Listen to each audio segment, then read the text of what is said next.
I want to get into your a segment from your book, right? You talk about Samuel Cartwright's theory called, and excuse me if I'm pronouncing this wrong, Drapetomania. Oh yeah, Did I say that correctly? Drapetomania. Oh yeah. All right. So, it was considered a mental illness to run away from slavery, right? Correct. All right. But the reason I brought it up was when reading your book, I was really thinking like, man, we have to acknowledge the role sexism, classism, and racism plays in the field of psychiatry. Mm-hmm. Because if you have these people who have these issues with certain groups creating this idea of how we analyze the mind, won't it be skewed based on the isms that they have? Absolutely. Absolutely. Do you know that psychiatry was declared one of the architects of racism by the World Health Organization, I believe, in the 1960s? I believe it was the World Health Organization that declared psychiatry as, quote, the party that cultivated racism. They acknowledged how horribly influential psychiatry was involved when it comes to racism. You brought up Samuel Cartwright, who said that slaves who run away from slavery have a mental disease. They quite literally said, if that Negro, or they use the heavy ER, if he is trying to run away, there's something wrong with him. There's something wrong with you because you don't want me to whip you or chop your foot off. You know, there's something wrong with you. How the hell is it that today people can say pretty much anything that they want to say to a degree, but the higher up you go in class, since you brought classism up, the less people speak the truth. The more money they get, the less they'll speak the truth, because 9 times out of 10 they get it through sports, they get it through some type of field or endeavor when it comes to how this system works. They speak less truth, they have more money. So now they have this class circumstance going on. Racism is never going to be inseparable. You can be a billionaire, let racism hit you. Kanye West, for example, it don't matter. You will get hit. That still has power. And of course, the sexism plays a role because now there is still a dominant of men, but now there are certain men trying to put women in a certain position to be dominant as a front to make it seem as though they care about women and women's rights and all of that. And there's a whole layer cake of where we're going in when it comes to this. But as a part of all of that, classism, racism, and sexism, psychiatry and those who control the minds will always have the superior control. That's my point.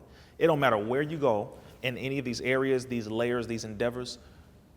Any one of these people can be taken off to a mental facility with simply a nod from a psychiatrist. Any one of these people can be declared crazy, have their money removed, their family removed, their entire career destroyed. Any one of these people can be put permanently in that area. Oh, that's her. Oh, he one of those. Simply by being declared mentally unstable, schizophrenic, depressive, all of these things, brother, because of labels that were manufactured and manipulated by a group of people who are not even qualified to tie their own damn shoes. And I'm talking to the American Psychiatric Association. You talking about some of the most wicked, evil, insane people on the planet who are controlling the mindsets of everybody else on the planet. And I saw this when I was teaching, man. I'll never forget this. They had a particular student who was very active, I would say, right? And so one day I saw them just staring and a little drooling going on. It wasn't nothing extreme, but he was just basically staring. He was very sedated. So I asked the counselor what was up, and they said they increased his medication. And fire, this is a scary thing. I'm talking about a kid that had a lot going on. Then I guess, they spoke to the parents, then they reduced it, then his behavior came back. But I was just observing the fact that just by increasing his dosage, what it did to him. He would just sit there and stare. Yeah. He said nothing. Mm-hmm. That's what they do. That's the solution. Remember this. When you want to control an animal, right? Just so you know what, let's go back historically so we can understand where this stuff even came from. When they couldn't control people, they would put them in cages, right? As far as slavery, they would put us in chains, cages, all these things when they couldn't control us. They classified us as animals. You had certain psychiatrists who started to develop techniques that they referred to as breakthrough techniques. For example, when it comes to ECT, or electroconvulsive therapy, or electroshock. That was developed by these Italian brothers who were slaughtering pigs. They were, in the farming industry, and they wanted to slaughter pigs. So they would put these two metal bars on the side of a pig's head and shock the pig so that it could become more docile. It'll fall right over. It wouldn't die. They wouldn't kill them, but they would be able to slaughter the pig easier because it could no longer kick around and move around, etc.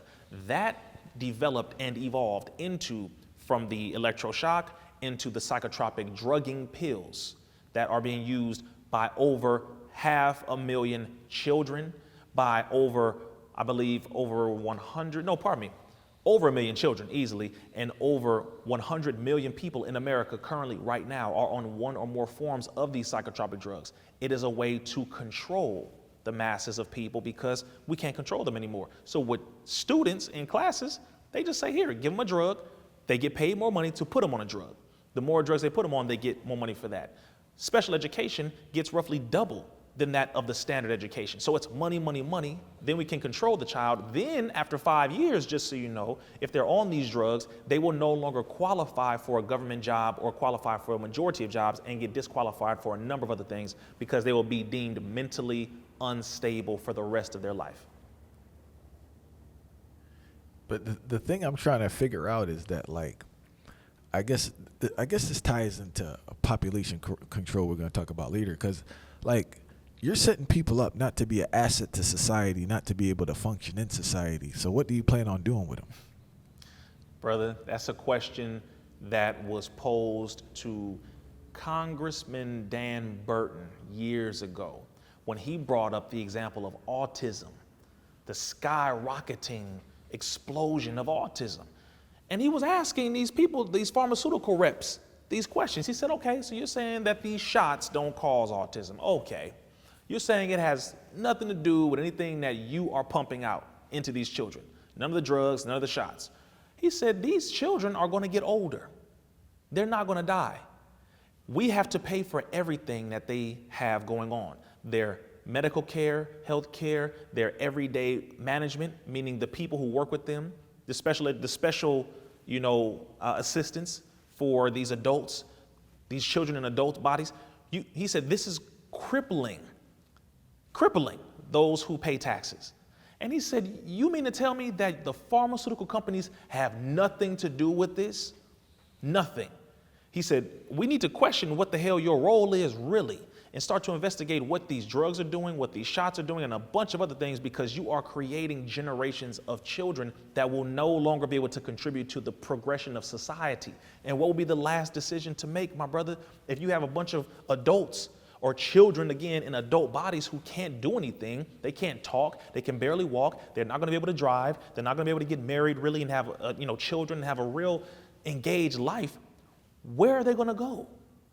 That's when the conversation of depopulation comes in, because now that's a part of it. Well, let's see if we can just get rid of these human beings. That's one of the areas, and it's not a far-fetched thing to say, damn theory. This is a reality, brother, but they're crippling society in order to get rid of society. It goes back to history when it comes to the feeble-minded undesirables, which are terms that were properly utilized in eugenics, where they were saying get rid of these human beings. Remember, the sterilization movement had agreements in over 30 of the states in the United States.